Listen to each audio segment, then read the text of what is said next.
Hello and welcome to the not so daily podcast news. I feel like it's been a while since we've done a podcast Maybe a thing.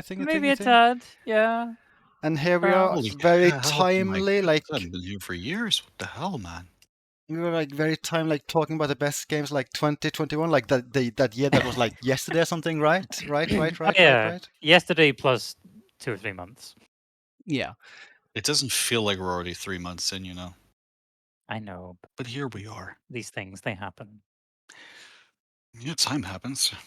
Oh, I'm like animated now, by the way. I guess it's the first time I've done this. Actually, no. I have YouTube videos with this. I guess it's the first like podcast with this like VTuber proper that's made by like Mute Lava, by the way. Wow. Very Mute impressive. Good job, Beat Lava. Hey. So, we have quite a few games to get through here. So I'll just quickly like mention what like approach at least some of us did with like making this list is that I didn't play that many games that were like specifically released in 2021, but I did play through quite a few games last year. So I made my list based on games that I played through for the first time in 2021. Like those were the games I saw would be like valid for this list. And I did the same. I think I did the same too, but I just ended up not playing that many new games in 2021, so my list is on the shorter side. It's fair. And okay, yeah, so we have 4 lists here. Like I asked who was willing to join. Like only 3 of us was willing to join this podcast, but Rolf did list his best games of 2021. So I'll just quickly go through his list. Oh. Yeah, and his best games of 2021 were Rick Dangerous and Dizzy, and that's the list. That's fair. So the 80s were actually the best of 2021 somehow. Oh Can't boy. beat that 80 vibe, man. Can't beat that vibe. Okay, so let's start with Icewave's list. I'll just like I'd like okay, so we're number 10 now. Number 10, starting with number 10 boy. here. Oh god, we are. It is numbered. Oh, people are gonna hate me. Oh yeah, there's numbers all over the place. This is like yep. So this is number 10. This is I feel on the spot. So what is this? This is River City Girls, Oh wow. the original. I don't remember the exact year it came out. I think it was 2020 or 2019. It's pretty new. 2019. But I played it through for the first time last year, and yeah, I kind of loved it. The music is fantastic. First of all, the Maybe I should volume have- is gone. Oh yeah, sorry. Yeah, there you go. That's okay. Its sprite work is fantastic. It's super smooth. It does have pretty pixels. Yeah, it's amazing pixels. I like that the game wasn't like overly long. It has a good length. The bosses are varied. I didn't get to play it in co-op, which is a shame. I like that you can unlock new moves. That you can recruit enemies. That's also like a fun little thing. No, Nathan Drake. Nice. However, the reason it's not like higher on the list for me is because towards the end of the game, some of the basic enemies that you fight get a little bit spongy, and that did take it a bit down. But still, very fun time. I recommend it, especially if you like beat 'em ups. Oh boy, I disappeared. And 2 is coming out this year and has online co-op. Neat. Oh, does the original have online co-op, by the way? No, only local. But you can make it online technically on PC with Parsec or Steam remote play. Well, I own this, and I haven't played it yet because, well, it's a beat 'em up, and I kind of wanted to play it with someone. So maybe we should rectify that. How many places is it up to 2? Up to 2. Okay. Yeah. I don't know if they're increasing the player count for the sequel because they are adding more playable characters in the sequel. I hope so. That'd be great. They sound very squeaky. I don't know. Yeah, I wonder why. You can let me know when I should move on to the Well, you can move on. Like I've Okay. said, it's a great Yeah. game. Okay. So let me just quickly, in a very professional manner, just add like a 9. Now it's number 9. Rated M for mature. Now we're going. That's the number 9. This yeah, this is not number 9. Okay, you It's a good thing I have my list on the. yeah, I don't think you sent me a video for Dead Space 1. Dead Space 1 is supposed to be a number 9. I thought I did. Well, okay, I mean, to briefly. Yeah, this is Dead Space 1. They rebooted it. They rebooted out. Wow. Yeah, I played Dead Space 1, the whole series last year. Spooky, fun, holds up very well. Excited for the remake and happy to have gone through. Yeah, that's Dead Space 1. It's a little awkward without That the... is terrifying. It is so scary. This is so scary. Sounds Yeah. like the Necromorphs. Yeah. I must admit, I was surprised when EA announced the full remake of Dead Space 1 because I think the original Dead Space 1 still holds up very well today. It absolutely does. Like, Well, the art direction and whatnot, like, yeah. the gameplay and the pacing is still very good. Like the only real issue with it is like stuff specific to the PC port's a bit janky, but Yeah, that yeah. can be fixed. Yeah, fans to the rescue. Exactly. Now you can move on to number 8. Okay. Oh boy, I wonder what number 8 is. This is gonna be such a surprise. Oh my god. Wow.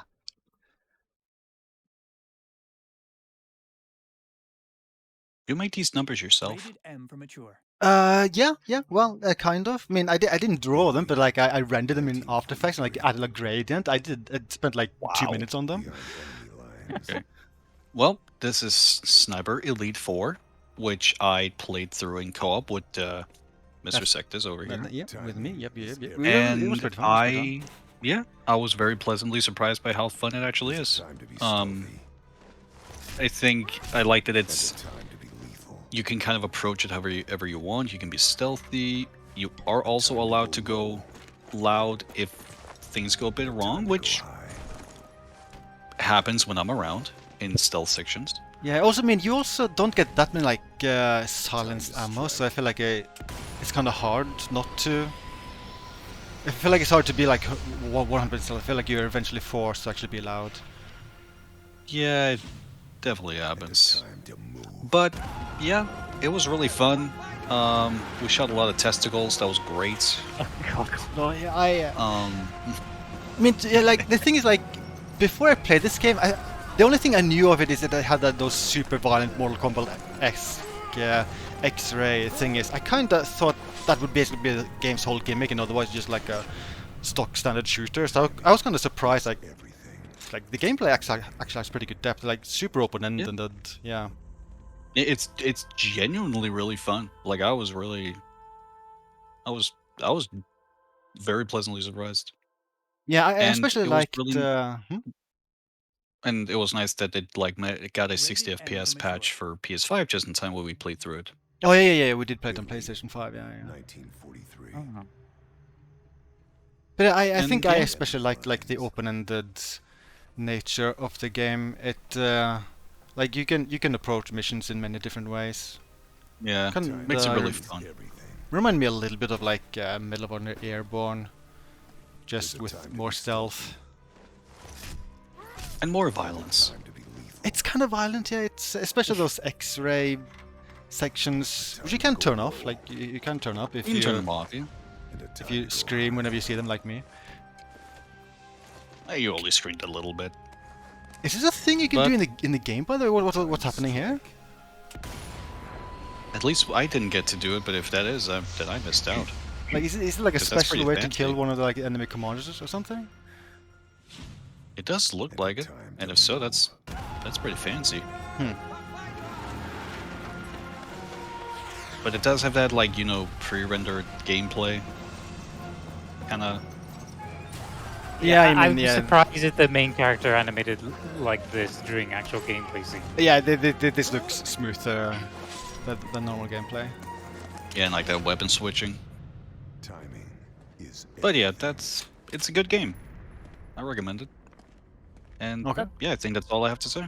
Oh, okay. That's- I'm a little surprised because like these games, they never looked all that special to me, and like trailer footage like this, for example. I mean, I feel like this trailer doesn't really do a good job Rated M showing what It really doesn't. what like the moment-to-moment gameplay is like. 1943. I think I own one of the older ones because it's been given away. Some of the older versions of this series have been given away for free numerous times, like Sniper Elite 2, I think. Maybe I'll have to try it.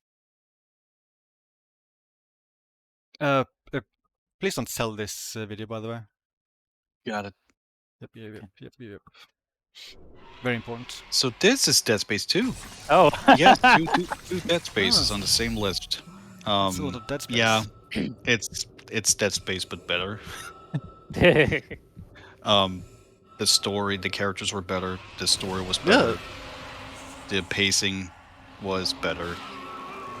The gameplay was slightly better, which Sounds like it was you better. don't really need. Yeah, weird, right? It was better. It really is just. It just really feels like it's where Visceral Games kind of went. Okay, this is what we want to improve, and yeah, they did it. They sure did. It's just better Dead Space. It's more Dead Space but better. That's Better Dead Space. Buy it. Yeah, that just put that on the back of the box. Better Dead Space. Quoted by Icewave. And yeah, Isaac actually feeling like a character is nice because he gets to speak. And then Well, he doesn't speak that that much was in nice. one besides grunting. He just screams a lot. And it was kind of nice to finally like kind of just hear him like react to things that wasn't just him screaming and yelling. They really like saying the word fuck a lot in this game. Like it's in a lot of lines. Gotta But earn it's- that M for mature rating. I think the gore does that plenty. Have you seen the eyeball death? Yeah, it's not edgy enough for EA. Fair. But yeah, it's very good. I enjoyed it a lot. 2011, Jesus Christ. Yeah. Yeah, I think I would agree. No Like, Twitter logo. yeah, that's really weird to see. Yeah, I also prefer Dead Space 2 to Dead Space 1. How I've seen some people like compare the first two games is that Dead Space 1 is like closer to classic Resi, whereas Dead Space 2 is more like RE4. Yeah, I feel that's a good way of putting it because the horror does take a backseat for like more actiony stuff, but it's very well handled. Also, Dead Space 2 is also noteworthy for having a very cringy ad. I have not seen this ad. You need to show me that later. It's the your mom is gonna hate it ad for Dead Space 2. It's That pretty seems- stupid. Now I'm Sounds very scared. 90s. Ads EA. Ad. But yeah, I think that's kind of all I have to say on Dead Space 2. I really liked it. Okay. Moving on to the next game then. They mean something, Isaac. I think Ryman will be happy for the next one. Oh really? Why can't everyone just leave me alone? That's a funky 6. Yeah, so number 6 is Dead Space 2. You know, it was really good. No. Ooh. Yeah, this is going where you think it is. Yeah, Hades was pretty freaking good. I've tried some roguelikes lights in the past and never really got to stick with them. I stuck with Hades. Incredibly captivating. Really fun loop. The gameplay is really fun. The characters are great. The music is fantastic. Yeah. And it's just really fun. I really just like that it feels like even if you have like a bad run, you still feel like you got something out of it because you get like darkness, so you can like spill up towards like upgrades and stuff like that. Thank you Hades for that comment. And you get like these collectibles if you beat a boss that you can also use to like upgrade other parts. It's just really fun stuff. I like the word fun. Nice. I don't know if there's anything Ryman wants to add since it's on screen right now. Well, I guess I just want to draw attention to like I feel like this is the game that has like benefited the most from the early access release model that I've seen. Because like this game was like an Epic Store exclusive for like over a year. Then it came to Steam, and then it had like its full release a little while after that, and then it came to the Switch. And like I've watched, there's a very extensive no-clip documentary series about the development of this game, and like the game was very different when it was initially released in the Epic Game Store. Like I think the first version of the game, you could only play up to the end of the second zone, Oh, wow. Yeah, Very fast paced. Wow. it is a very fast-paced game, even if you don't speed it up. And yeah, like the music is amazing, and there's so much unique voice lines in this game. Like It's you insane. could play this game for hundreds of hours and still hear new voiceovers. It's ridiculous. I'm very curious to see that documentary. Yeah, I highly recommend it. Also, No yeah, problem. I may have bought this game on both Steam and Switch. I have a problem. Help me. Should Well, we hey, I list mean, how many times you bought RE5? 9 times. yeah, that purchase makes some sense though, because like they included the functionality to transfer your Steam save over back and forth between Steam It and is the also Switch. it is also cheaper than RE5. It's just I really like RE5, but hey, that's I played that in 2009. That doesn't count. Otherwise, it would be always be on my list. Like I played this game a lot. I think like, man, when did I last play this? I think I started playing this in 2020, so this game was probably on my 2020 list. And like I've played a lot of this, and I still haven't unlocked like the true final epilogue ending. Like I got the main ending for doing the first 9 clears, but the proper final epilogue, I still haven't done that because it takes a lot of work. Oh well, time for me to dive back in. Oh boy. But yep, that is my opinion on Hades. Very pleasant surprise. I really wasn't sure since I struggle with roguelikes, as I've said before, but this one clicked. It's probably Supergiant's best game, which is saying a lot considering how good their stuff is. I need to look out, like I need to check out their catalog of games. I can only personally vouch for Bastion and Transistor because I have not played Pyre, Yeah, but Bastion and Transistor are both pretty great. A little simpler in scope compared to that's this, fine. and much shorter, but I Also still fine. think they're both very good games. I've reached that point where I don't mind short games if the pacing's really good. Exactly. Hell. Hell. Yeah, so number 5 is Hell. Oh, okay, so are we moving on to number 5? You can move on. Okay. How to make it stop spinning? Oh, there we go. Okay. You made the program. I forget how this works. So Oh. this will probably be a Astrobot Oh. Playroom for PS5, the pack and title. I was not ready for how much I would love this game. I was so happy. I was just a big grin. The references, the platforming, the music. It's insane. This is a pack and title. Yeah, And, I like- still want to play this, even though I've seen pretty much all of it at this point.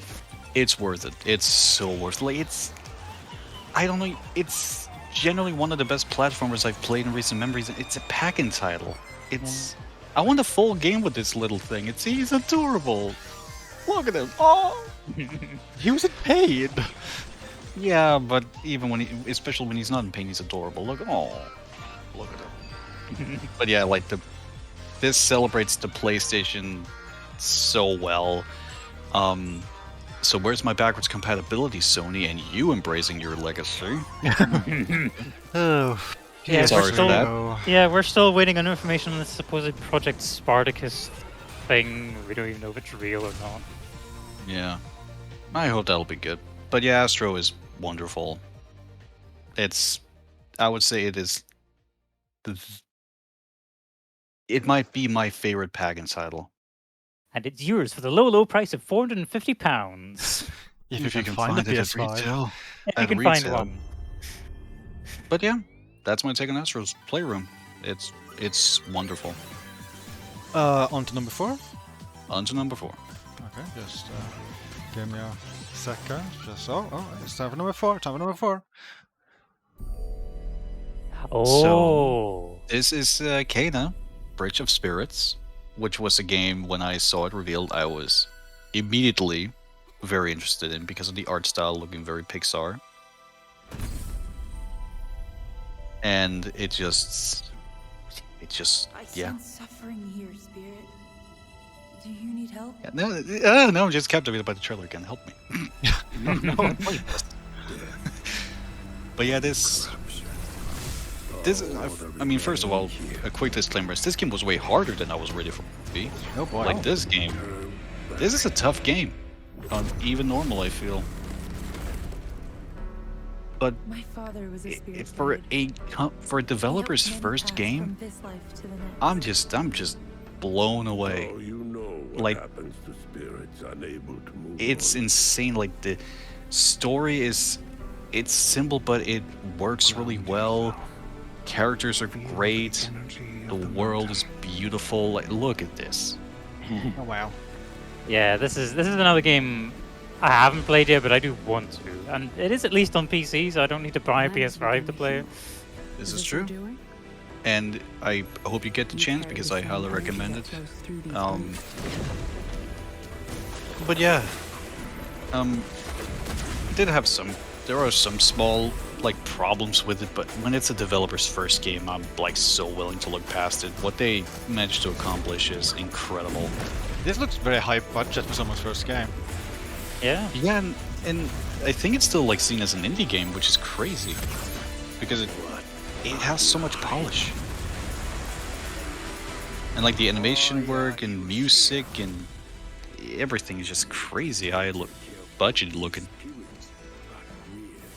So it made me very happy to see it like get a lot of positive reception and a lot of attention in general. Like there was actually a lot of eyes on it, and it won some stuff at the Game Awards, I think, too. So that made me pretty darn happy. So yeah, if you have a PS4, 5, or PC, let's just look at that cute little fella play for him. And yeah, I think next game. Yeah, okay, nice, okay. I'll just hold it. I'm a little bit of winging it, as you can tell. I hope it's okay. I feel like we should have like a deep booming voice for every game here. Number 3. Okay. Number 3. Number 3. This is the story Oh. of a magical This is It Takes Two by Hazelight, wizards and worlds. also known as the guy that doesn't like the Oscars very much. So I played through this with my bestie last year, and I was kind of not ready for how, first of all, varied this game would be. Like, it throws so many different ideas in at you. It taps into different genres way more than I thought it would. And it actually does it well, which I was shocked by. The book has a butt chin, and that'll never leave my mind. Oh god. I do think the story has some small parts to it. There is one scene in particular I was like very like, why is this in the game? But it's so creative. It's such a creative, wonderful co-op experience. And only one person needs to own it. If one person owns it, the other can download a friend's pass and Ugh. you can just play with them. Did he throw Yeah, off? he threw up play because he's Ugh. play. Ugh, that can't be good. Like, you're not supposed to throw up parts of yourself. Don't question it. It'll make more sense if you play it like this. So far, Icewave seems to be dominated by either games I've played already and really like, or games I have not played but really want to. It's great. Yeah, I was surprised by like how much recognition this got. I mean, it won Game of the Year at the Game Awards. That was Yeah. very unexpected. It made me happy to see it like win that because I was like, you know what? I'm okay with that. I fully agree with that. It deserves that. you get all the cool gadgets? I'm cooler than you, Cody. But yeah, I don't really have a lot more to say. It's just it's Plants so vs. Zombies? creative. It's so yeah. Oh, okay. It's so creative. It's so varied. It's one of the best co-op experiences you can get. What are you Better than The RE5 book has co-op? a butt chin. No. No, Okay. RE5 co-op is still my peak co-op, but I'm biased. The book has a butt chin. Oh, god. It Takes Two. And that's Coming kind of all I have last to year. say. Learn more. I think we Um, did learn there's an- more. Yeah. I'm ready for number 2. Wow, you let's you're hope- like timing this to the trailers. I'm like very impressed. Yeah, we opened the door into the next game. Number I 2. do feel like this is where my list becomes very predictable.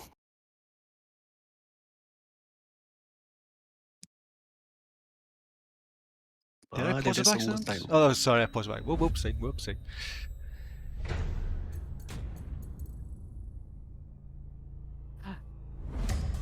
Yeah, this game made me pretty freaking Oh. happy when it got revealed. This made me pretty damn happy when it was revealed at State of Play that showed the PS5 off. All right.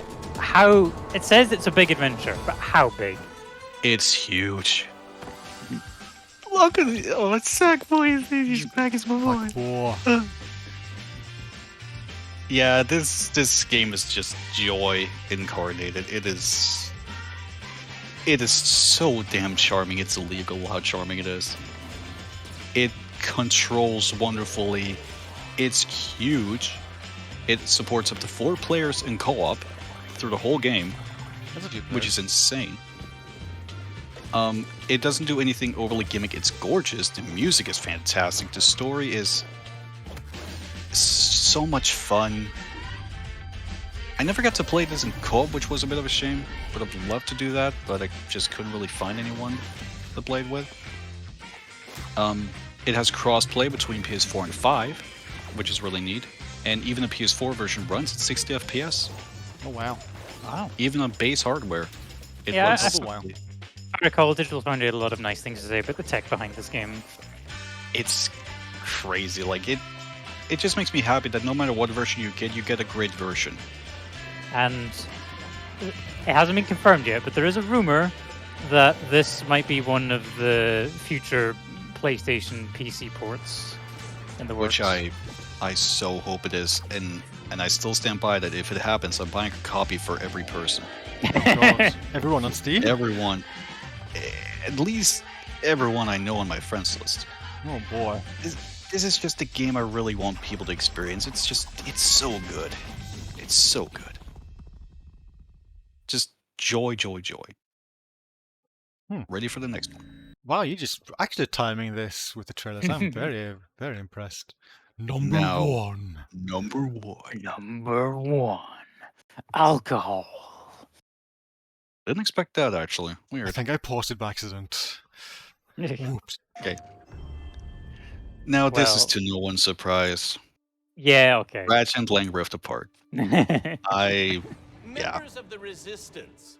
I've been a Ratchet fan for 20 years. Seeing this get revealed when I was like kind of uncertain where Ratchet was at because it seemed the PS3 games weren't selling like super well, and then you had Insomniac make some smaller scoped games. Just me. Then you had the 2016 game, which was a bit bigger scope, but you can still feel it was like a bit This is the part budgeted, where you and then tied to the movie, which also didn't do too well. The dimension ain't her. So it kind of made me go, oh, it's Ratchet, it's gonna be okay. Then this got revealed, and I was like, This dimension. yeah. Gimme. This is the game that made me get a PS5. That made me fight to get a PS5. I think this I is was a really game that tempted made to get. a lot of people get a PS5. Yeah, this was I- also like my primary reason to get the PS5 as well. Yeah. Because I kept telling myself, I don't need a PS5 right now, and then I kept seeing trailers, and I was like, I need a PS5 now. And it was worth it. It's just crazy good looking. Like, the game is gorgeous. This is probably like the best looking game released like so far in the Yeah. game industry, I think. And it's the first, like, it's so early in the generation too. Oh, Pierre, he's freaking great. And it's just like what Insomniac pulled off, like all these unique assets. It looks so consistently good. It's 60 FPS again. 60 FPS is finally back in Ratchet. I love it. Time. About time indeed. It's been a hot minute. Rivet is great. She's a fantastic new character. Oh, and Emperor Nefarious. Robin Atkin Downs, everybody. He's great. Rivet is, yeah, this- Rivet is Jennifer Hale. And she does a fantastic job. Mm-hmm. But yeah, this game is. I'm biased. It's a 10 out of 10. I loved every minute of it. It.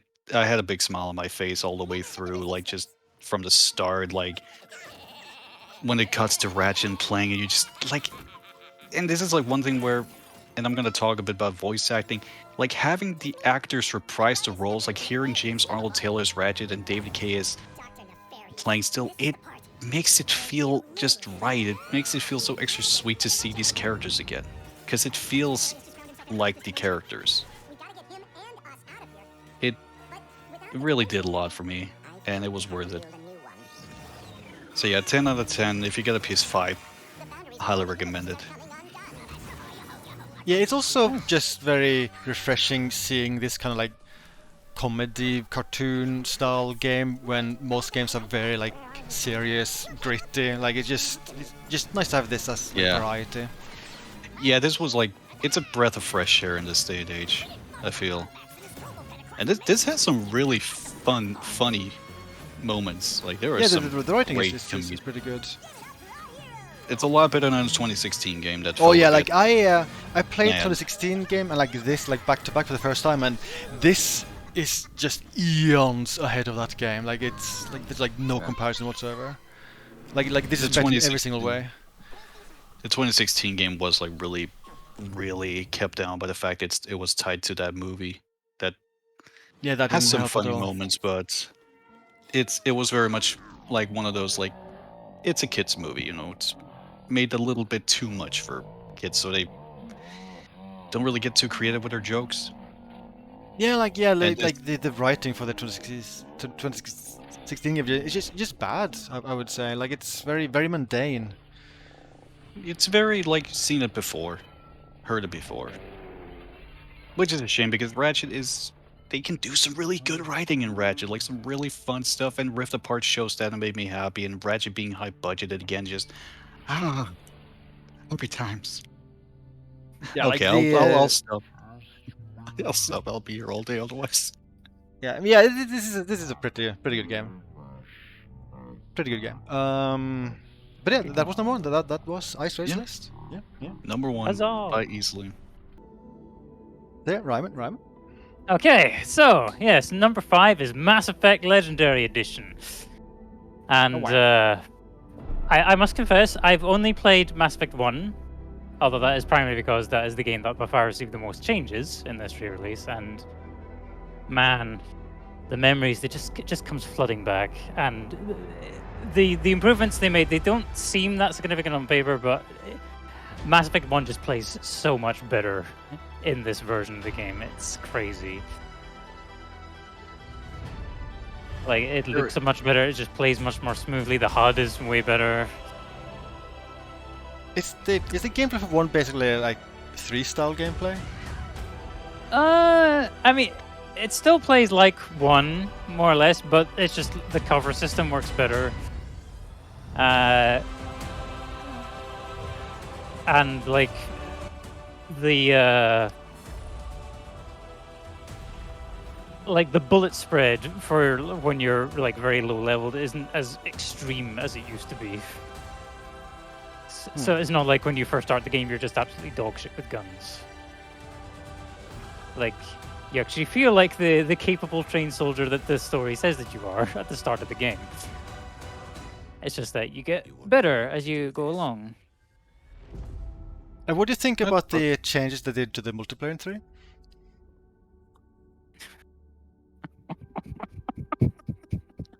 Oh, very you mean the curious, fact they took it out? Oh dear. Yeah, so I guess, but like I said, like I've only played Mass Effect 1. I haven't had the time to go through Mass Effect 2 and 3 again yet. Yeah, but like it was it like one that did like big changes to like 2 and 3 are. I don't know if they did a lot to those 2 games.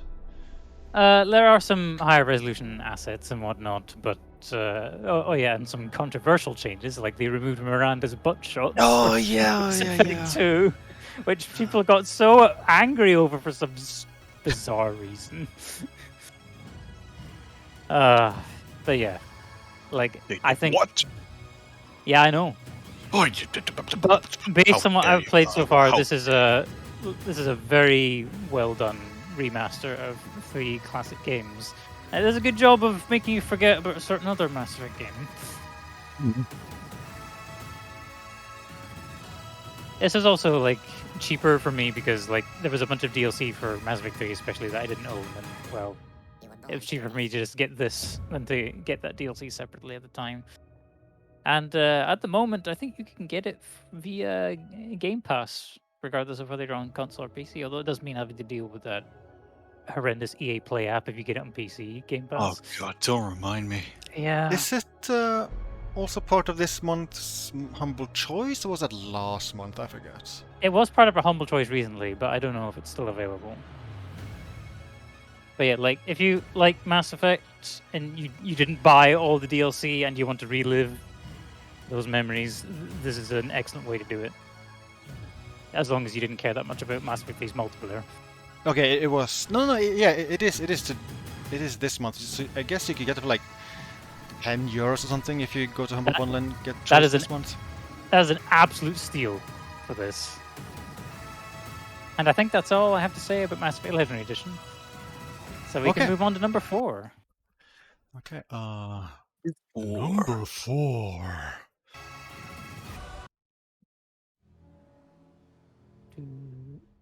Oh, okay. So I'll let this play for a moment. Okay. Oh, this is a So, horror yeah. game. This is a spooky game.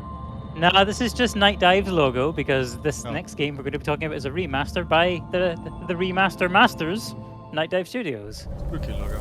on their very flexible Kex engine. Is this? For many Oh, that's- thousands of years, This is Shadow Man Remastered. Welcome to Shadow Man. Now, those of you that know me personally know that I am a huge fan of Shadow Man. For those that don't know, this originally came out in like 1998, I think, for N64, PC, and there was also a PS1 Dreamcast ports of this.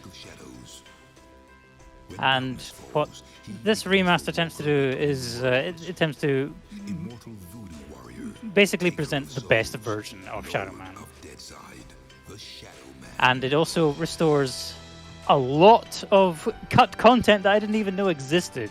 So there was actually new stuff for me to do in this remaster, which was incredible. That's super cool. Yeah, and this trailer is mostly showing like the old textures, but they actually did do new HD textures, and sometimes that's really difficult to pull off with a game this old with such a low polygon count. But the HD textures they made for this actually look surprisingly good and fit in well, which is. Did they use like AI for upscaling those textures? I'm not entirely sure. There's definitely stuff in here that has been completely redrawn. Like all the 2D like menu and HUD assets were definitely completely redrawn for this release. And I could not be happier. Like Night Dive they just keep batting aces. Every single remaster they've done has been great, and this is probably one of their best ones yet. And it took a while for it to come out on console, but it is now finally available on all consoles. And it got the Digital Foundry thumbs up. It's technically a very good port. The controls were perhaps not the most intuitive in the original versions, and they have done some work to make the controls a bit more palatable to modern audiences. And yeah, if you're looking for like a game that's has a bit of like mature edge to it, but has gameplay that's very like kind of like a cross between Super Mario 64 and Zelda, this is worth a look, I think. That's not the combination I expected to hear for the gameplay. Yeah. Well, the main reason it's comparable to Super Mario 64 is that you visit these distinct separate levels, and there is a set of collectibles to collect in each one. Instead of Power Stars, it's Dark Souls, and there are 120 of them. And it's also Zelda-like with all the various weapons and tools you can collect that help you solve puzzles. And also, as you collect Dark Souls, your character gets stronger, like that blue gun that he's firing there. That's a charge-up weapon, and you can charge it more as you collect more Dark Souls, and it does more damage. Dark Souls. Yes, they are called Dark Souls. No relation to the famous game series. And This is oh the yeah, Dark Souls so of video gaming. yeah, not quite. It's not a terribly difficult game. The hardest part is probably just figuring out where you need to go, rather than the combat. Admittedly, the combat is not like the best part. Like it's all about the exploration, the collecting, and like the spooky atmospheric environments.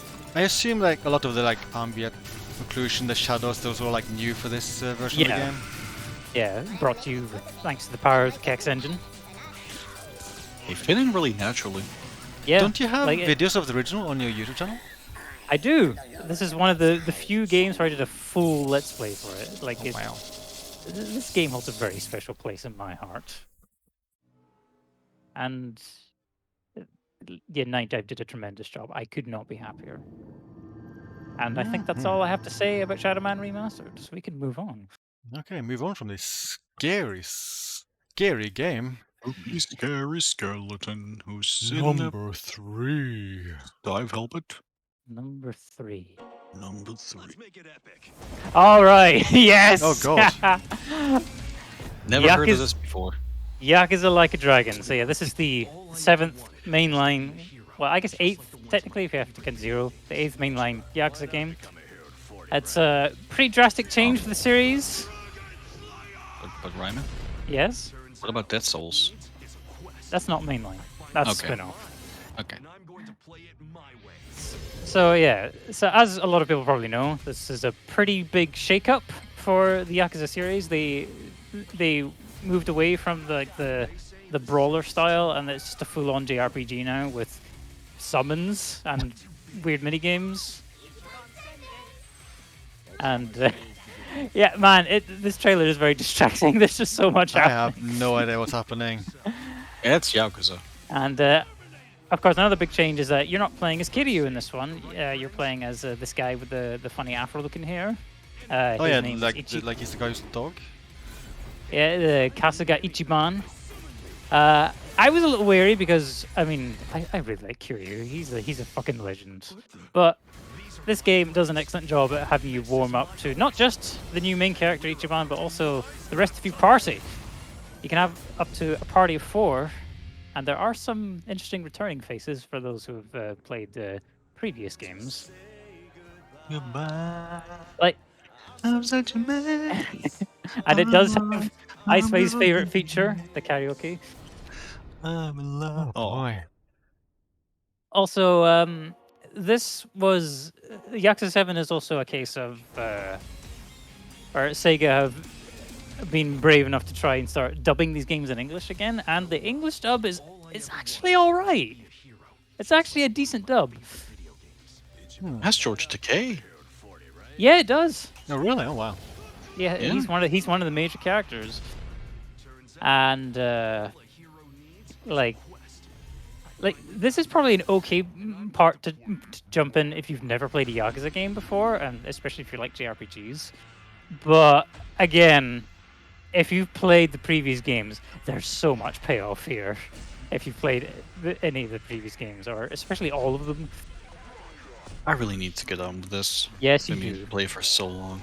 And oh, the music! Oh my god!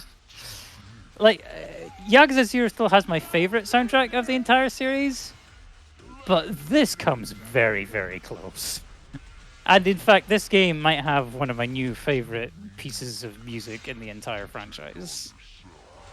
There's a certain boss fight late in the game that just, oh god, it's so good! I cannot wait for Yakuza 8. I must see Ichiban's second adventure, how it turns out. Play this game, please, just play this game. So good, look at this! It's pretty incredible. But the nose is not as detailed as Ratchet or Rivet's nose in Rift Apart. No, but few things are. True. Uh, Oh wow. Also, I think when they brought this game out in English, this was the first time they released it simultaneously on almost every platform. I think the PS5 version was delayed, but it was out on PC and Xbox at the same time, which is good because waiting for those PC ports for so long was kind of annoying. Oh yeah. But yes, I don't think I have anything more to say. I think if we keep this going any longer, it's just going to be me going, please play this game, please play this game, please play this game. Hey, that was me with Ratchet, so don't worry about it. So I think we can move on to number 2. Number 2.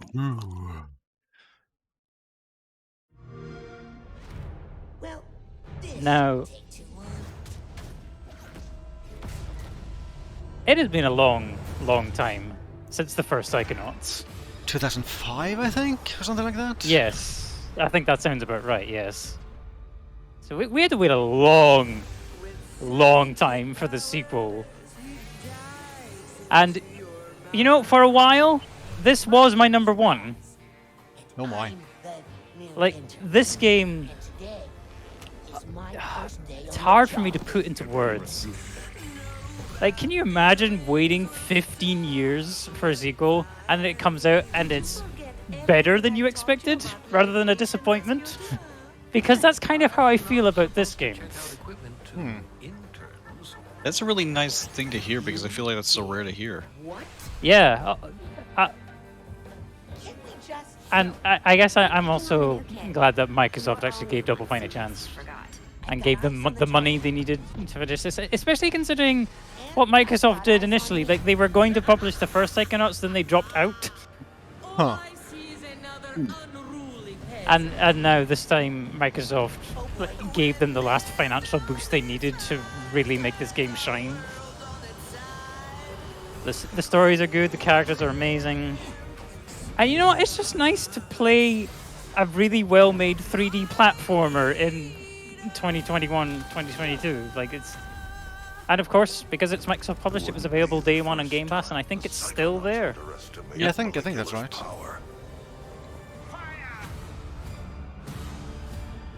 So... Yeah, I guess I'll just repeat what I said, but yeah, please play this game.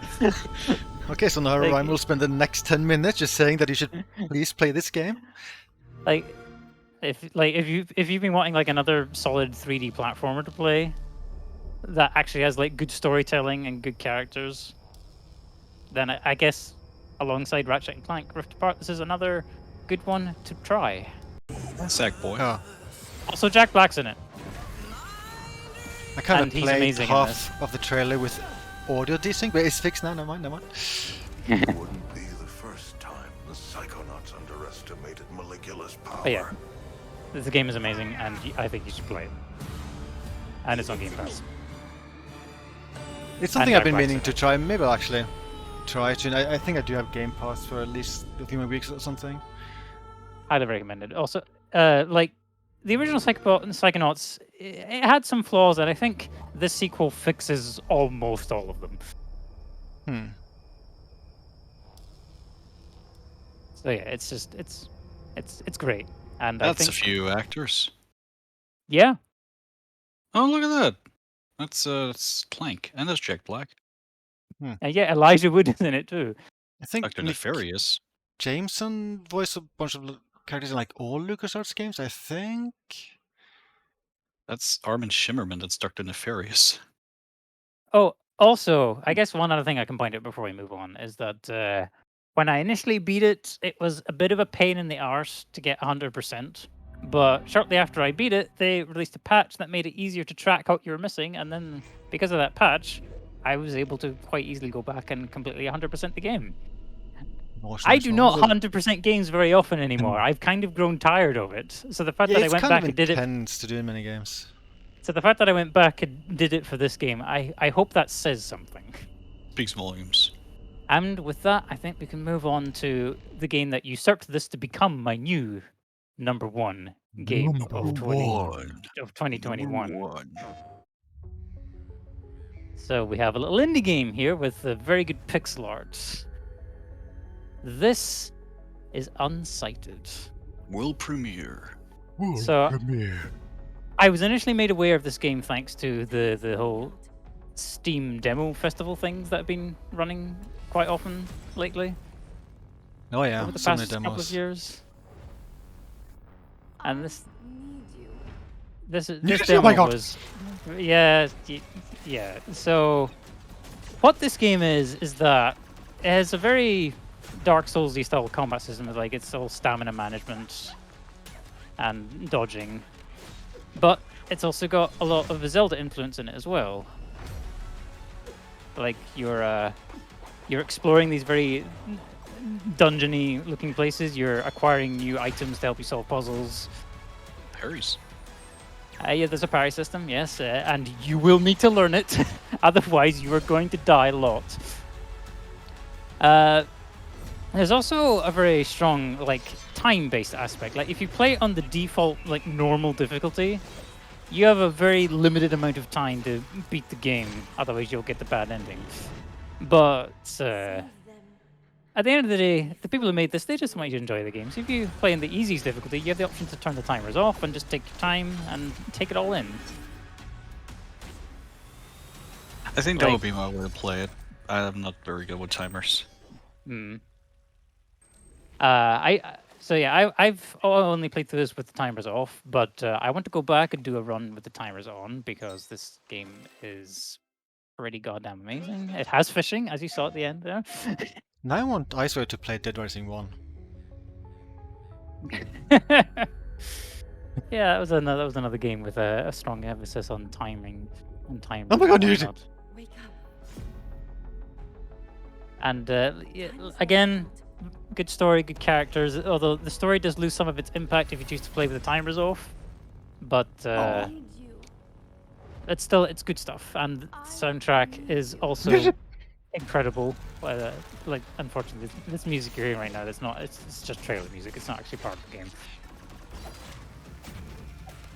But if anything you've seen here in this trailer looks interesting to you, I highly urge you to give it a try. Like, support your indie studios. So Indies that do that timer thing, is like an overload timer. Like if it drops down, you're dead, or does it like affect stuff if you like drop like halfway down? Like, if the timer hits 0, you're dead, basically. Because the timer is basically how much life you have left. Because, like, the story is that you're playing as these, like, you're playing as this robotic person, you're like an automaton, and you have this, like, energy source that is running out. And when it runs out, you will turn unsighted, which is like when the automatons enter this feral state. Jesus.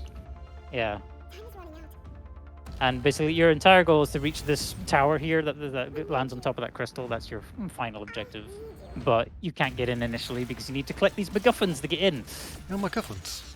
Yes, there's 5 of them overall. And this game's also, like, there is like a suggested path, but you can tackle any of those 5 MacGuffins in any order you want if you know what you're doing. And I probably spent more than almost 10 hours on my first playthrough, but there's speedruns of this game where they beat it in like just a little over an hour. Like, it's crazy what you can do.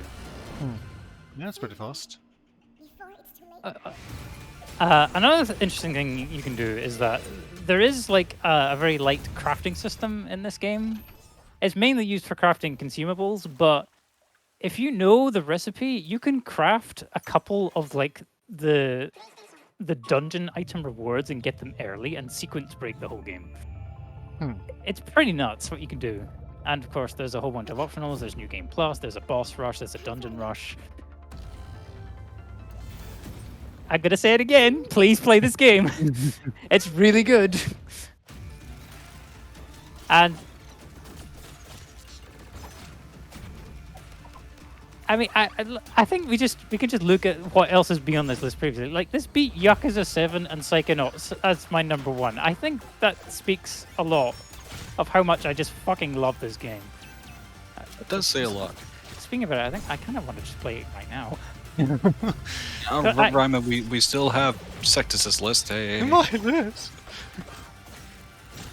You know what? You make a good point. I'm just gonna leave off and say Unsighted is my number one of 2021. I think people should really give this game a shot. And let's move on to Zactus's list. And speaking of Game Pass, this is also on Game Pass, right? Yeah.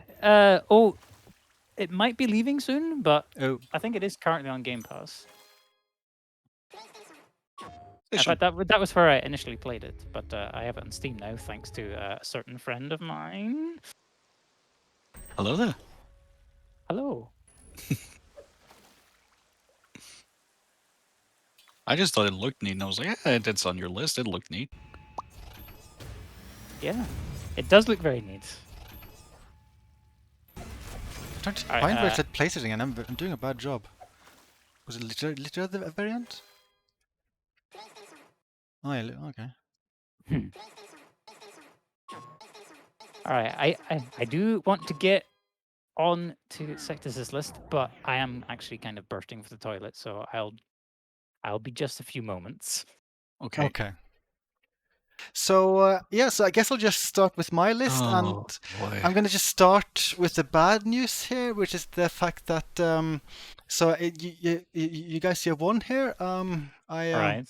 I kinda this is kinda Game 21 on my list. So this is Game 21 on my list. So we're gonna start with Game Had I known 21. that, I would have. My list would have been longer too. Oh no. But I think I'll get through these games, most of these games, pretty quickly. So this is What? Why are you a door? yeah, I don't know why I'm doing, because this isn't a thing in the game itself, Oh, as door far as I know. kickers. Yeah, Oh, this yeah, is this was cool. Oh, ha ha ha. This was super fun. this is Door Kickers Action Squad is called, which I played in co-op with Icewave. And This had no right to be as fun as it was, and the music had no. I think I'll be like honest. Like I think the music is like 90% of my appeal with the game. Like the music is very, very, very good. I feel like the gameplay was fun enough, but I feel like it became like it was fun at first, but I feel like it became kind of samey after a while. It did. But the music. The music, oh, though. The music is so cool. The Yeah, I composer just- didn't have to go this hard. That sounds pretty good, yeah. Really, really Also- cool music. That's such a change from the first Door Kickers. Yeah, I mean this is a spin-off. Like the main Door Kickers games are still like the top-down stuff. Ah. But yeah, that is Door Kickers, like pretty cool pixel art as well. But yeah, like I feel like the music to me was like the main appeal behind this game. What's this door thing happening here? Yeah, I mean it's called Door Kickers. So I guess Or Door should be door. pretty scared. That's why he's filing a complaint. Okay, so that was Door Kickers. So on to 20. Oh Now, God, Jesus, why? that's kind of a good point, to be honest. Okay, there we go. No, this character on the left, this is why. The lady with the rapier, that's why this is on. Oh yeah, the rapier lady is pretty cool. But yeah, this is like this game is honestly janky as hell, and I have zero idea how to like play it. But I like the idea of it. Like it's a new type of fighting game that tries to be like much more realistic than most fighting games, and like it's like realistic animations and all that. And Jesus Christ! God. No, it's called Hellish Court. Oh yeah, it's called Hellish Court. Yeah. But it's I kind of feel like that's already kind of all to say about the game. Like the controls make no sense. Like it's kind of like physics based, and it's hard to like it's kind of hard to guess. Like, will your weapon block the opponent or not? Like I think blocking it's automatic, and it's like based on the location of your weapon compared to the opponent. But yeah, I don't know. The actual gameplay always felt random to me, which is a shame because I just like the concept and I like the look of the game. I just mash when we fight in it. Yeah, I mean it's still fun. Like it's still fun, just Yeah. like with the spectacle. And there's also like this element, which is also like pretty good in the game, where we can like you can like change something like ragdoll thing, and it kind of just makes the physics on the characters just completely break entirely. This wasn't. Yeah, this is a clip from my Twitch channel. Like this is pretty good. This is pretty good. I feel this is when we peaked. Oh yeah, this was basically just perfection. This truly is hell. They're not alive. So I mean, I have too many games to go through, so I'll just move on to number 9. Teen. Oh yeah, this game, which task, Oh, task? it's the Overcooked game with witches. Yeah, I feel like Ryman's already said all I have to say about the game, to be honest. Oh, oops. Because yeah, I mean, it's Overcooked, but with a different theme. Like and that's kind of like, it does have a few twists on like the gameplay. But yeah, if people like Overcooked and they somehow ran out of Overcooked and they want more, like yeah, just like this is a good one. Like it's supposed to like 4 players. Like it has online play and like the netcode works well. It's pretty fun. It'd be funny if Overcooked became its own genre. So yeah, on to the next game. Oh yeah, oh god, this game. This Familiar. this is called Exanima. Not completely sure how to pronounce that title, Exanima. But yeah, Wait. this is a weird like dungeon crawler style game, which is extremely difficult. Like when you die, you're supposed to restart the entire game, Ooh. entire game from like scratch. Like it's very maze-like, but like getting a map in the game is like super hard. Like you can see a compass, like a compass bottom left there, but that's also like an item you have to find. Like that's super hard to find. Like it's super hardcore. Like maybe a little bit too hardcore because I kind of cheesed it. I just took a backup of my save and then just like reloaded when I died, so I don't have to do restart from scratch. Is this And- the game where you get stuck under a desk? Yeah. So I mean, Alright, you so can no. kind of see the gimmick with the game right here. Is like it has like physics-based combat, and it's actually oddly satisfying to like play. It looks very funky, and I feel like I mean this clip is kind of silly because like everyone got stuck on a chair here. But if you get like a good hit on the point, like you can just like send them flying, and it's like you have like very direct control of your weapon, which is pretty cool. It's not a random clip of the game. And yeah, I guess that's basically all I have to say about the game. Like it is neat. It's a bit too hardcore for my liking. Like it has elements that I would love to see more in games. Like it doesn't like hold your hand that much, but it just goes a bit too far. And also like right now it's in early access and still not finished. Like there's no end to the game yet. I guess it's also worth mentioning it's been in early access for like 5 or 6 years. Oh, I don't mean to alarm you, but do you have 2 shining knights in armor after you? Yeah, I mean the game is super hard. Like those guys, I don't know if they're even beatable. Like I just had to run away from them. The game is super hard. so are you saying that this is a game that requires further examination? I will say though that like it's been in early access for ages, but it's at least still in very active development. So it's not like it's being abandoned or anything. It's taking forever for the okay, game to be that's fully good. finished. Because I was worried it was because maybe the developer had jumped ship. Yeah, and if people get this game and they think it's too difficult, I feel like just play the same way as me. Just like take a backup of your save game and also just like download a map you can use as reference because I feel like the intended way to play the game it's just too tedious and like and just like getting through the content would take like 50 hours or something with that pace. Oof. So 17 next. Number 17. What? Oh yeah, this is Doom 2 Hellish Rogues. With this artwork made by Ryman. Yes, Oh my goodness! I drew this. Wow. You have a long neck. Longish. Look, I'm not an artist, okay? Hey, you did good. You did great. Oh, Yeah, this is from our co-op run. Yeah. It was like me, you, and Gar. Was that it? Was this last? Yeah, I think forget. so. Susla. Oh I yeah, think so. yeah. Yeah, Suplas. Yeah, it's Suslas. Those 4. Yeah. But yeah, this yeah. It's megawad. Is that the correct term? Made by Ryman. So, according to the Doom community, a megawad is a wad that contains 15 or more maps. So this would not count as a megawad. Okay. I guess you could call it an episode. But yeah, it was like a fun thing to play, especially in co-op. I like co-op stuffs. And it's Well, Doom. I feel like most people are like familiar with like Doom. Yeah, if I had Please elaborate. There's demons, and you have to kill Don Romero at the end of the game. Sorry, spoilers. Are you sure that's not Devil May Cry? I don't I- think so. don't think John Romero was in Devil May Cry. Have you checked? But yeah, I mean that. Yeah, I'll just move on to the next game because I have many games to go through. Number Well, 16. I'm flattered that one of my creations was something you Mhm. deemed worthy to put on your list. Oh boy. Oh god. Oh now another.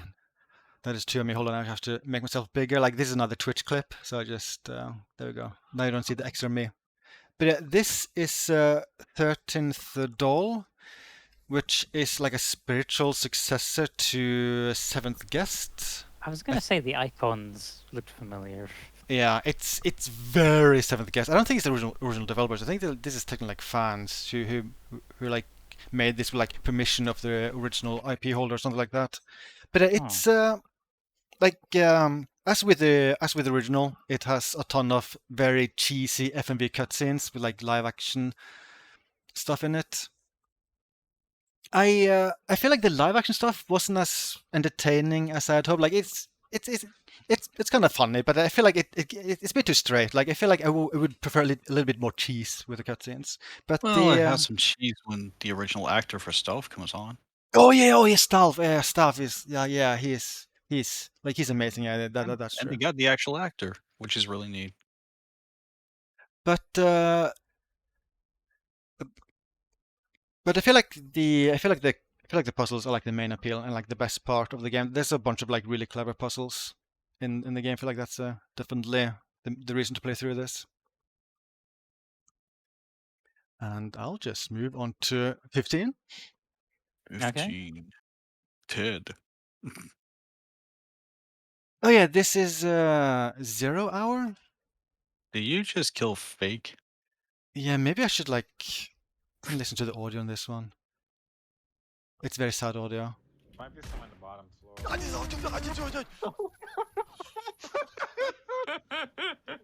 Yeah.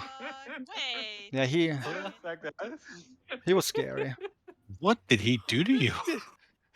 I think he shot me like briefly. I think at the very start of it, you can't see him like shoot me briefly. Yeah, and you unloaded a whole magazine yeah, into yeah. the poor man. Yeah, I Well, just yeah. Judging from his clan tag, I guess he farted. And Maybe. Sector was offended by the smell. But yeah, this is 0 Hour. It's like a tactical shooter, very much in the vein of some Rainbow Six games. So like SWAT 4, just like it's basically SWAT 4, but without the option to like go less lethal. And it's pretty fun. I feel like the only downside is that it doesn't have that much content, and also as I said, like unlike Wait. SWAT 4, you cannot go Pause less here. lethal. What? Do I see chromatic aberration? Especially on that Yeah, you chandelier? can't turn it off. You can't turn it off. Oh. Yeah, I mean that is a good point. I guess guess it should be like on the list, to be honest. That's a pretty good point. Okay, so what's number 149? Oh god, we're gonna be here a while. Yeah, this is just another clip of the same game. But I feel like I've kind of already said like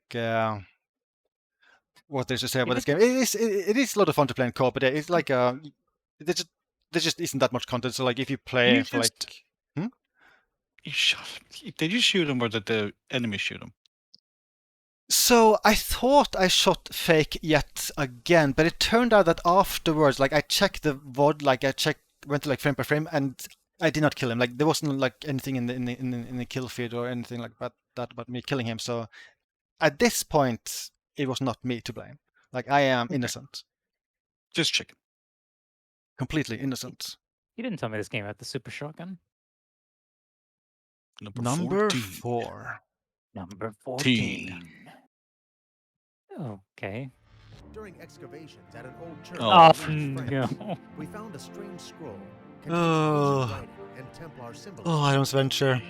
It's Where's the incredible. command when you need it? I think the scroll painting is the exact location of the 4 rivers from the Book of But yeah, Genesis. this Who knows what lies beyond? I'm not even sure what words to use. This is like just imagine Uncharted with $10 being the budget. That's basically this game. It is super janky, very low budget. I mean, I don't know, it doesn't look that bad overall. I mean, like, to be honest, it probably had a fairly high, like relatively high budget, but still, like, it feels low budget. It's super janky. The writing is kind of bad. The voice acting is kind of bad. But it still has a certain charm to it. It's just like charming in like a B movie kind of way. And also, adventure. Oh yes. Mhm. Spa. This is like the remastered version of the game. Like the original is called Adam's Adventure Chronicles, but like this version is better. It's like way better, even though they're both super janky. And I will say that let's see. So yeah, like it has a bunch of puzzles in the game, and these puzzles are actually fairly good. Like I have They did nothing seem bad like to say about the the best puzzles. part. What is it? They did seem like the best part. Yeah. So even though like the gameplay outside the puzzles is super janky, like the puzzles are actually really fun to go through. Makes me wonder if the developers have like origins in like point-and-click adventure games or something. And yeah, I have a few Twitch clips of the game. Just the I game. beg your pardon. What happened? This is honestly part of the charm. Like the game just breaks in very, very, very, very silly ways. Where I just like I jumped towards this ledge, and then that counted as me falling out of bounds. And yeah, I just jumped here and like got stuck in the air and I died. Like it's kind of buggy, but I don't know, these kinds of bugs I just found silly and fun. So I honestly don't even mind them. I mean, they are harmless. I'm flabbergasted. Yeah, it is 13. pretty incredible. Number 13. Fancy 10 vials of plus. my blood. Dark Souls? This is a very quiet trailer. Oh. This is still so cute. Yeah, this game is pretty neat. It just has like really responsive, snappy controls, like really charming graphics. Like the levels are like quick and fun to go through, and I love the pacing. Like there's like zero downtime. Like as you finish a level, you just like onto the next one immediately. If you die, you can like restart like on the spot, and, like be playing like a millisecond later. Like it's got really good pacing. It's just I don't know, it's like really charming. That's the way to do it. Some pretty nice music as well. This game does seem very good. But I do have okay. Never mind. One of my questions got answered. Is there a crown? There is. Look at that. I is there a guess- is there a quick button? No, I don't think so. That's kind of sad, actually. Ah. I should also mention that the game is, if I recall, crazy cheap. It's like a few dollars, I think, maybe even less than that. Like it's super cheap. So yeah, it's Look at the little it is a very ducky good- go. It's a very cool game. Dark Souls. And I'll just move Will you be able to make right into. Truly, it is number 12? the Dark Souls. Oh, Oh, my ears. Ah. sorry, this is kind of loud. Man, where the hell did you find this trailer? Yeah, I didn't have any like Twitch clips I made of our playthrough, but I did find this, which is like I think an actual trailer from the 90s of Hexen 2, which is pretty incredible. Yeah, it must be. Did you record this on the VHS? Maybe. But this is like this Oh, trailer I guess. Tell me about what you think about the Hexen 2 PC. Oh yes, game. it is incredible. But yeah, it's so I played through this in co-op with Ryman and Gar, and I mean, there are many downsides to the game. I feel like the combat gets kind of boring in the long run, but I like. Oh, you the don't level- say. I like the level design of the game. I feel like that's like the big thing I enjoy. Like, I just find it really fun to just go through the levels, like figure out where to go. And I mean, there were 2 or 3 times where the game was a little bit mean, like the way forward, like behind a secret wall that there's no Mhm. indication that you're gonna blow it up. Yeah. And there was one puzzle that was kind of mean, but otherwise, I had a lot of fun just like exploring the levels, like figuring out where to go. I feel like that's just very refreshing Activision? because, oh yeah, back in the day, What the hell? Huh. was it Raven Software who made Activision. this? Yeah. Yeah, Raven Raven Software, they made Heretic, they made Hexen, they made Hexen 2. They made And Heretic Raven- 2, which you can't buy. And Raven are still working for Activision, but this time just doing Call of Duty stuff. Yeah. Just Warzone. Although, when that whole Microsoft is buying Activision news came out, Phil Spencer did mention an interest in reviving old IPs, and he explicitly mentioned Hexen. Ooh, oh wow. So yeah, who knows? Maybe if that Each time deal. we say something intense, that begins. Oh.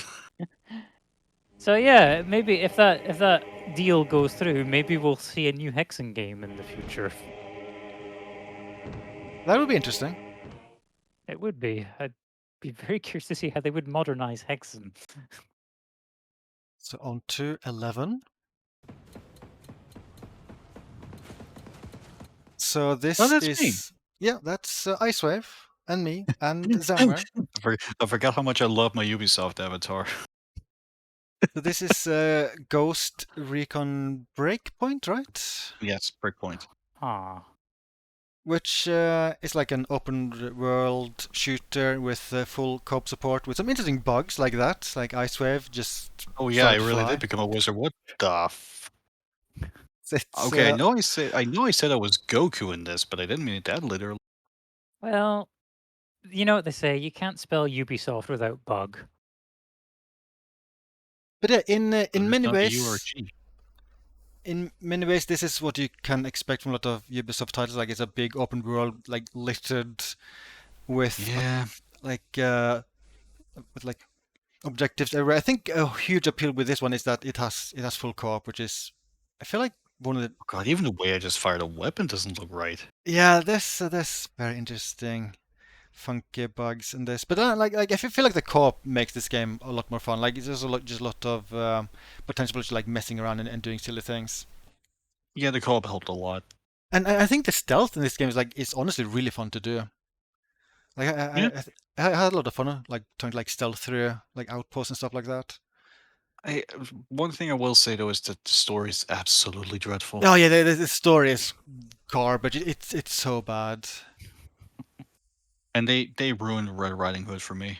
That was my favorite tale. Yeah, that's a weird scene in the game. So I haven't played this, but I have played Wildlands, and I think I would have to agree. Like, I think the reason I stuck with that game as long as I did was because of the stealthy approach you could take. Yeah, you can also go like just go guns blazing, but I feel like stealth is a lot more fun. Yeah.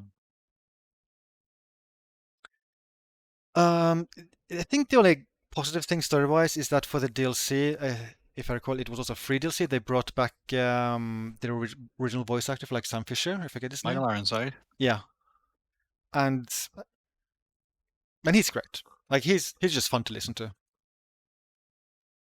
Didn't you say you thought he always sounded drunk?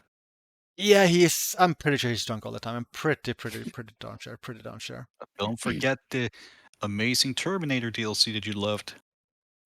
Yeah, the Terminator DLC was annoying. Like you just, like, I don't know, you just imagine shooting the most bullet spongy enemies for hours, and that's the Terminator DLC. Like that was bad. That was just really bad. Terminator DLC I'll come with me if you want to live. for this.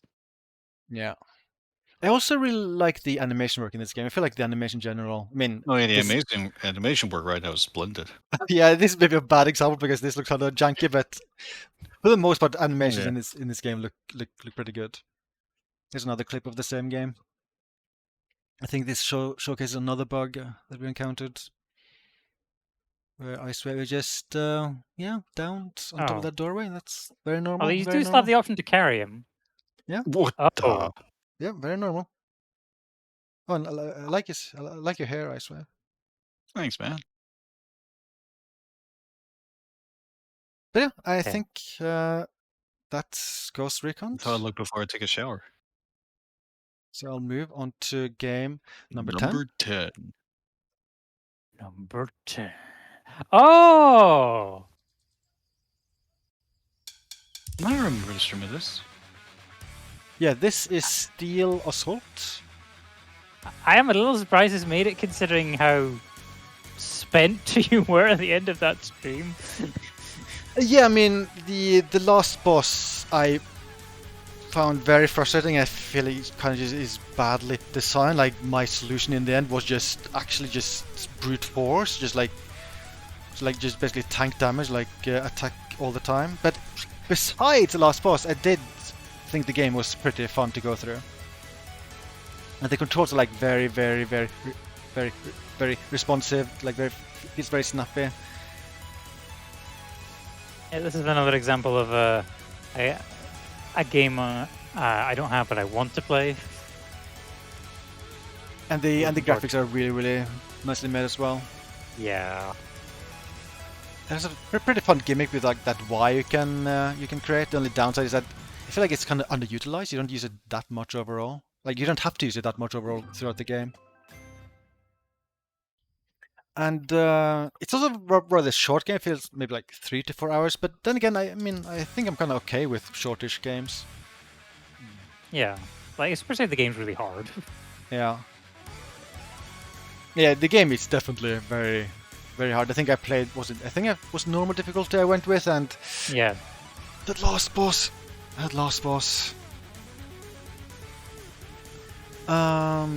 should have played at launch, because the game was actually way easier at launch. Like, they patched it to make normal basically twice as difficult. Which is kind of mean.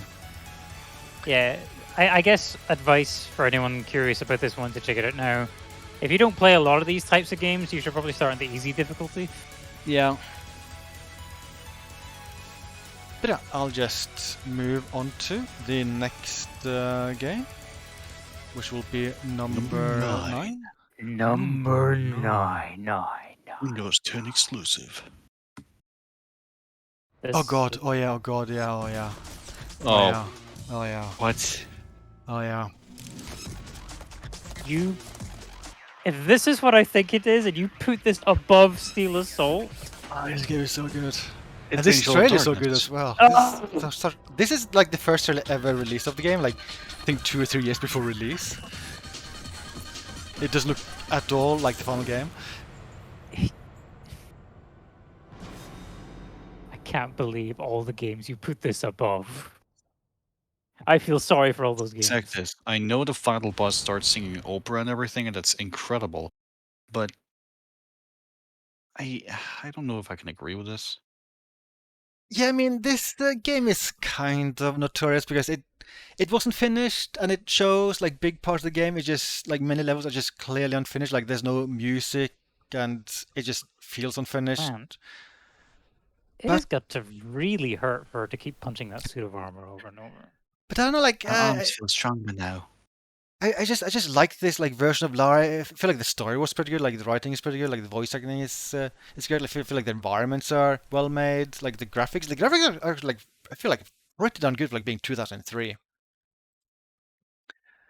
And yeah, like, the need to get animations are stronger. great. I mean, just My legs feel stronger now. just look at that! Wow! Fancy moves. Very fancy moves. And it does play like a classic Tomb Raider game, just not as good because they kind of messed up parts of the controls. But still, it's I don't know, yeah, it is a very mixed experience. It does have some very bad sides to the game, like this boss fight, which actually might be the worst boss fight I've done in any game ever. I think this is when I beat the boss fight. Like, this was the unhappy part of the boss fight. Like, this clip doesn't actually show much of the actual boss fight, but holy shit, this boss fight was very frustrating. I guess it makes you wonder, how would history have changed if this game was finished at launch? Maybe we'll kind of know, because for some reason this game is actually fairly popular among Tomb Raider fans. So popular that there are 2 teams that are currently remaking it. Oh god. So if they finish that, then I guess we might see a glimpse of what it could have been. But like, this is a game with a lot of potential. It's just that I don't know. It is like parts of the game is honestly like 1 out of 10 or 2 out of 10. Like other parts, I would say like 7 out of 10, 8 out of 10. Like the quality varies a lot. I feel like the first few hours of the game are actually like really appealing and really fun. But then the more and more you get into the game, the more and more of a wreck it is. But I don't know. I still overall I really appreciated my playthrough of the game. But it is a mess. It is a complete mess. I can't believe it comes with flying Raphaels from Soul Calibur. Oh yeah, that's very Generous. attractive. Wow. I'm sure if you ever run into any ex-core design employees, I'm sure they'll be thrilled if you tell them you enjoyed Angel of Darkness. Great. So with this next one, I feel like maybe we should listen to the audio here Oh, because this is a very sad moment from this game. Am I going to hear myself? Yeah. Oh.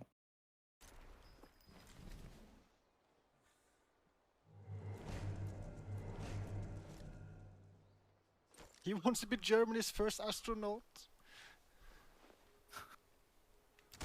Oh. Yeah, that's a very sad moment. I had no idea the game gave you that kind of detail about That is enemies. it's really fun thing you can do. Like you can get that random trivia about like every single soldier in the entire game. Like, did the devs play Watch Dogs before making this? That's such a weird thing to include in this World War II era sniping game.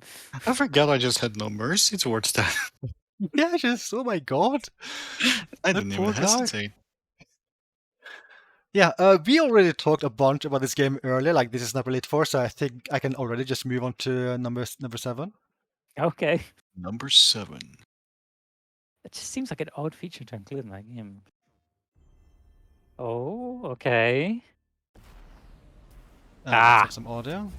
Another yeah, game this is, I want to Returnal. play.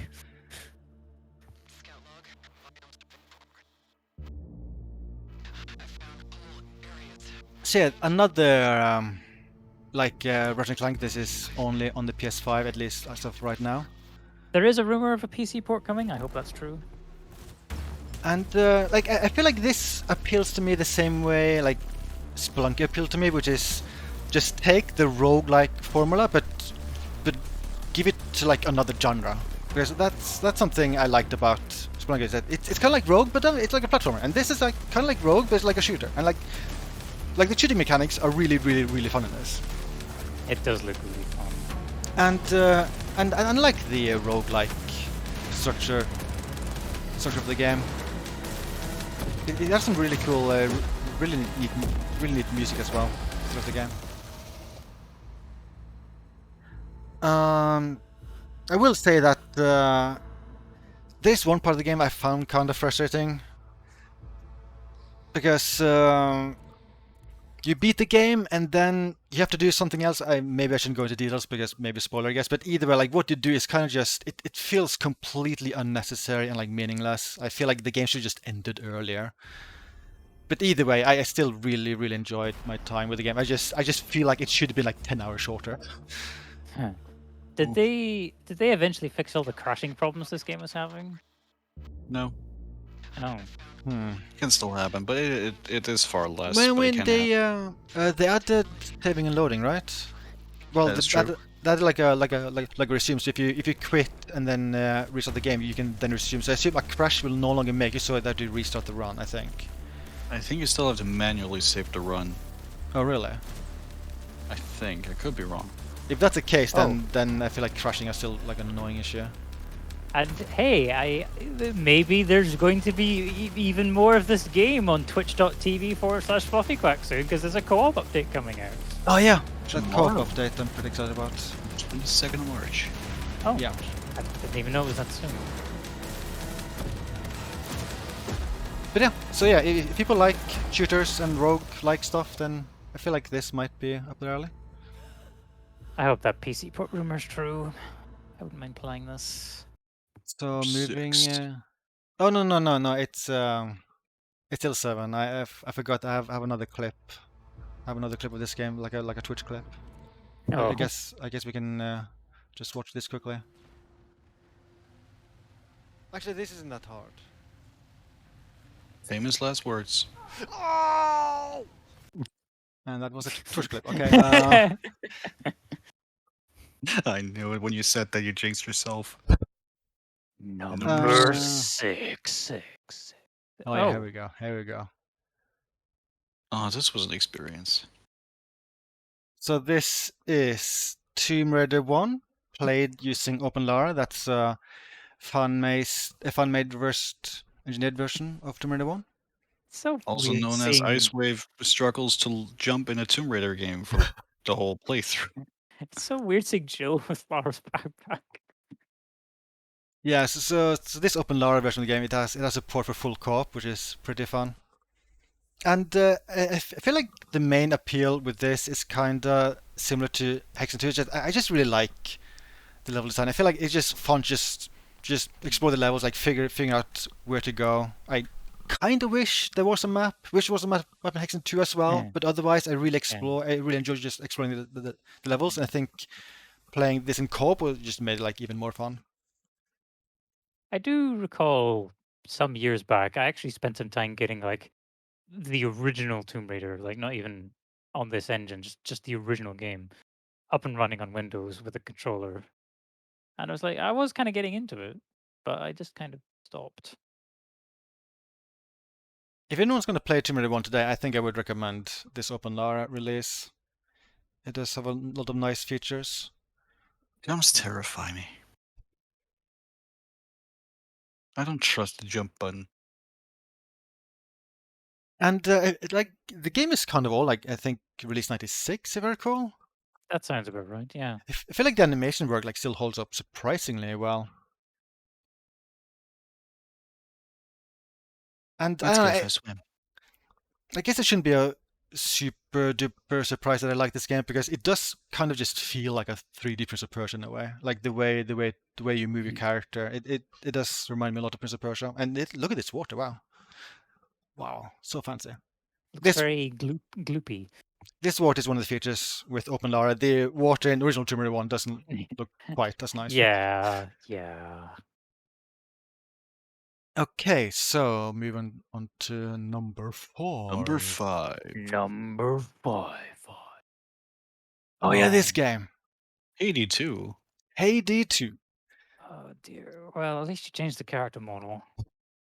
So, I mean, I feel like the main appeal with this is again the same as like Hexen 2 and Tomb Raider 1. I just like big maze-like environments to explore, where like figure out where to go, like get items, like get keys and like move back and forth. I just like that. And this game in particular, it's I think I would compare it a lot to like classic RE titles with how the game is like structured. Like, I mean, if you just take a look at this, for instance, like this kind of just looks like the kind of map you would have in like a classic RE game, like rooms, and there's like key items here and there. There's like a small amount like resource management, like enemies everywhere you have to like worry about. So you made the map yourself. Yeah, so kind of like with Exanima, this game tries to be super hardcore, and I feel like it goes a little bit too far. For instance, you do see this map in the game, but it's only on certain walls, and I can't just ended up taking a screenshot and then like drawing over it, which I think I would recommend other people do. I feel like the game is more fun playing it like this because playing it as intended, it's a little bit too intense. It gets a little bit too difficult, I would say. But I don't know, like to be completely honest, this is what I would like to see of like a modern RE game. Well, unless they go the action route to just make like another RE5 or 6. But otherwise, if you're gonna try to make an RE game that's more a little bit more classic style, I think I would just prefer something in this vein. I feel like this is kind of just what I would imagine like a modern old RE game would be, if that sentence makes sense. I should warn people that the game is a little bit fan servy. A little. If it's unmodded, like if the game goes maybe a little bit too far, like I feel like if you were to look up the definition for the word thick, you just see a screenshot of the main character of this game. Like I am using a mod here, like Catwoman from Batman, but yeah, I am not the biggest fan of the main character design, but there are plenty of mods like replace her. Oh, and let us stress when Sectus is referring to the definition of thick, he's talking about the version with 2 C's, not Not the actual word thick. I thought Oh, it was yeah. 3. Very thick, very thick. Yeah, the internet definition of thick, not the real definition. Oh boy, I have a lot of games on my list, don't I? But we're down to number 4. Number 4. Xbox exclusive. I've paused it by accident. Whoopsie. How can a child save us all? Oh yeah, this is Assassin's Creed Odyssey. Oh. Tell me, Nicholas. This took me 2.5 years to play through. Jeez. It's the I think it is one of the better Assassin's Creed games. Like the series kind of took a weird turn after, I mean, with Origins, where it became just basically an action RPG rather than like a stealth series. But I think, I don't know, these just end up being really good, fun action RPGs. Like the graphics are great. Like I really like the environments in this game. Like everything in this game just looks super pretty. I feel like the story is also one of the better ones in the Creed series. It's a really fun main character, especially if you choose the right one, Cassandra. You have like dialogue options to be rude against, like, towards everyone. It's like great. It's super good. And kind of like with that other Ubisoft game in my list, Ghost Recon Breakpoint, I feel like one of the main appeals is the stealth. I feel like the stealth was the one gameplay thing that never got old. Like I always had fun just like clearing outposts. The combat isn't bad, but the combat honestly became tired in the long run. Like the combat is fun for like 10 to 20 hours. After 100 hours, I had enough of the combat, but the stealth was at least always fun to do in the game. And oh god, the game is so big. Maybe a bit too big. Maybe I forget how many hours I spent, but I think it was like 120 or something. Yeah, I think you ended up on 128. So that And was. Assassin's Creed Odyssey. And supposedly Valhalla is just as big, if not bigger.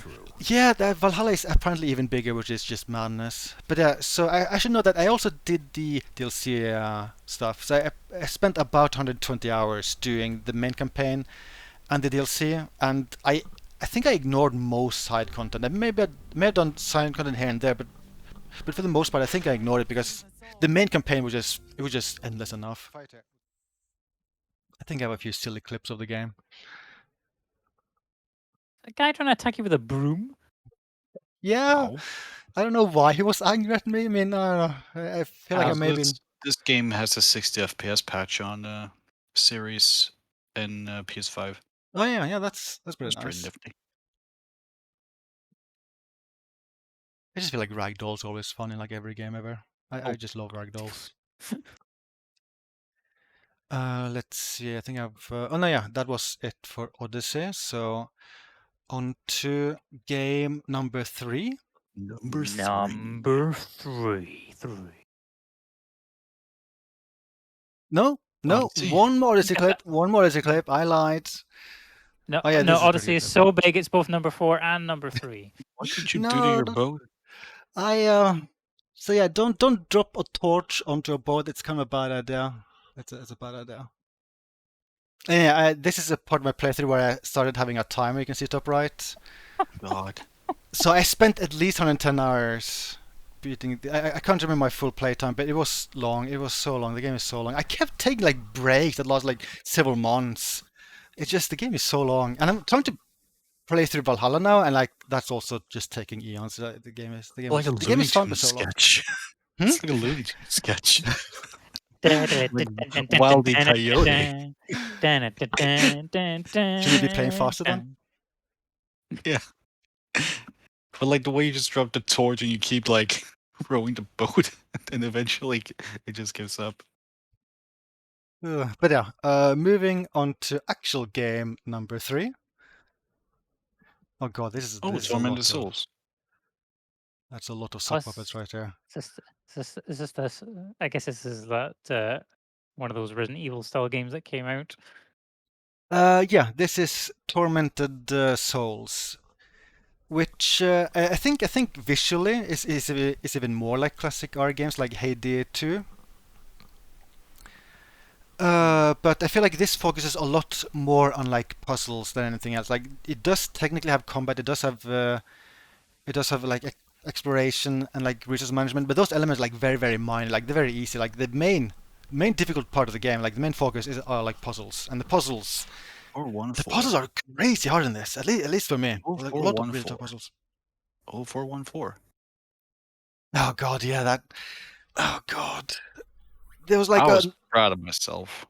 like a like a number pad, like a keypad puzzle where to like figure out the key code.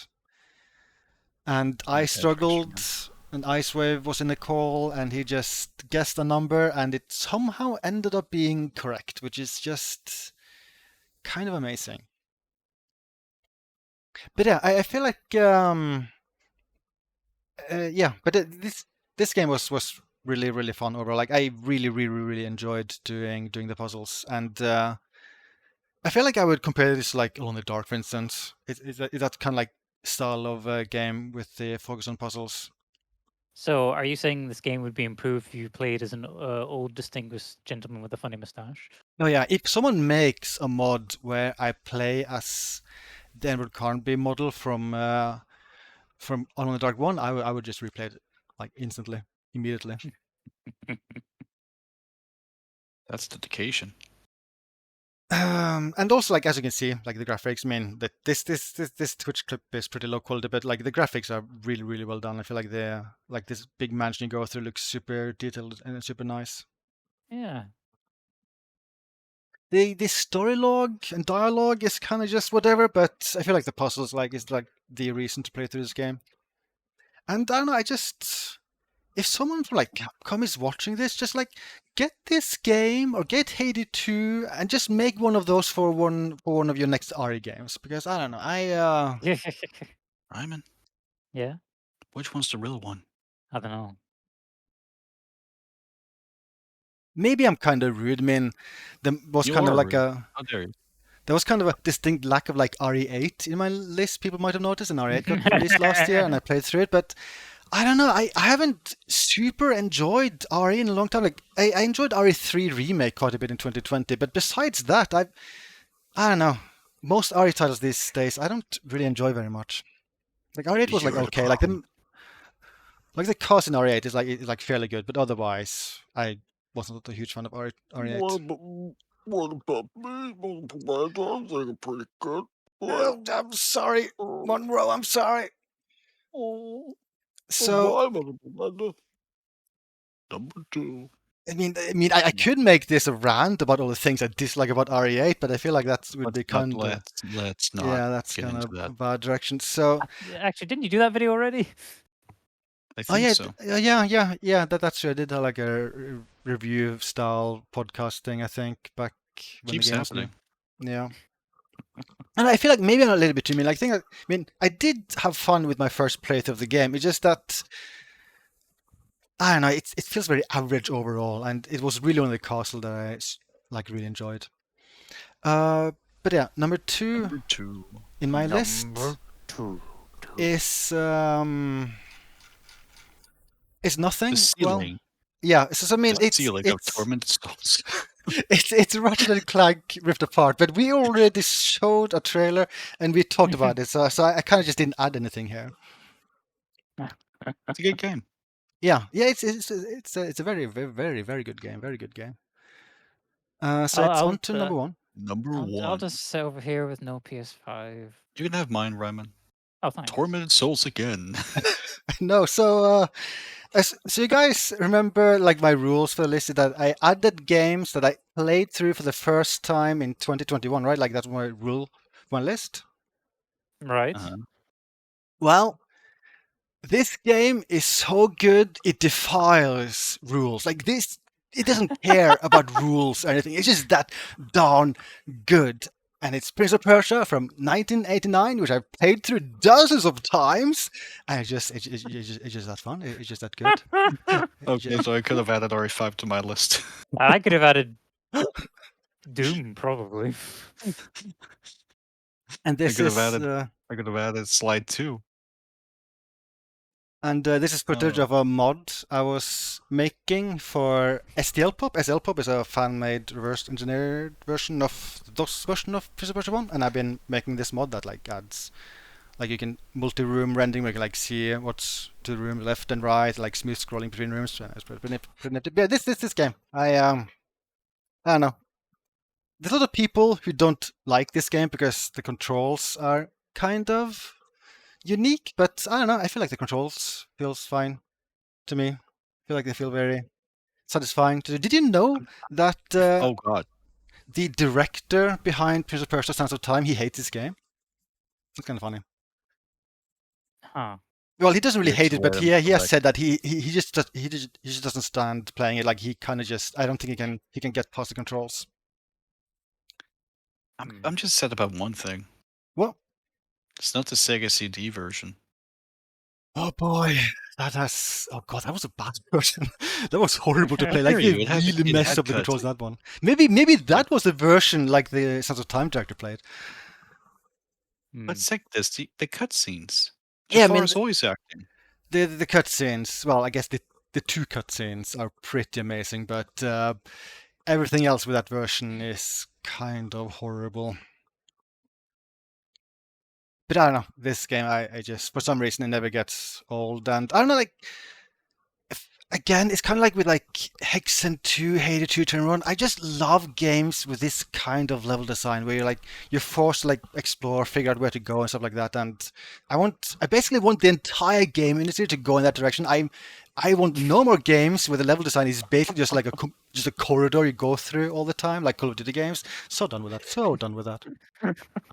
I like the variation. We can have both. No, we can have one. We can have this. Because All of sometimes gaming should be Prince of Persia 1 from now on. Yes, But agreed. Agreed. I might have to fight you on this because I kind of hate mazes. I don't mind mazes. I just also like linear games every once in a while. Yeah, that's my list. That's my Okay, list. that I was may a have gone overboard with 21 games, but that is a packed I'm just list. happy Rachel was number 2. Like that makes Yeah. me happy. yeah, I mean, I don't think I thought too much about the order. I kind of feel like I could have just like swapped the order a bunch with one of these games. They wouldn't matter too much. Like ordering games, I feel like is very very difficult. But yeah, like a bunch of these games are very very very very very good games. Very good games. Mm-hmm. Oh, any final thoughts?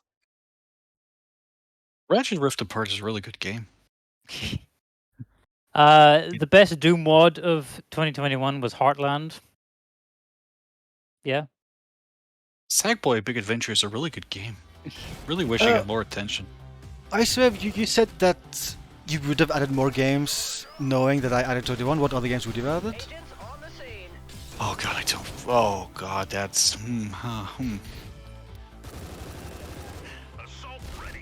Pokemon Brilliant Diamond is one. Really enjoyed that. That was just a good Pokemon experience, and I really like when I have those. Just good, chill fun. Oh god, you're really putting me on the spot. Infamous Second Son. That was 2021. I played through that. That was really fun. Oh, Enjoyed that one a lot. Played that at 60 FPS too. That was really nice. sweet. Quickly gonna look over at my collection here. Ghost of Tsushima Iki Island DLC was wonderful. Oh, right. That's probably my favorite open world game in a long time, and getting more of that was just a no-brainer. Yes. Oh god.